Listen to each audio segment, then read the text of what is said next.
Hey guys, in this video, I will show you how to recover a permanently banned TikTok account. Alright, let's begin. First, open Google Chrome and search for Unban TikTok. Tap the official TikTok support link.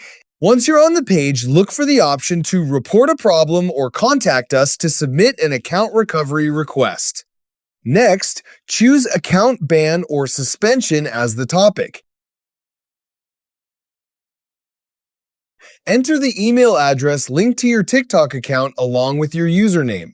In the additional details section, clearly explain that your account was permanently banned and that you would like the decision to be reviewed.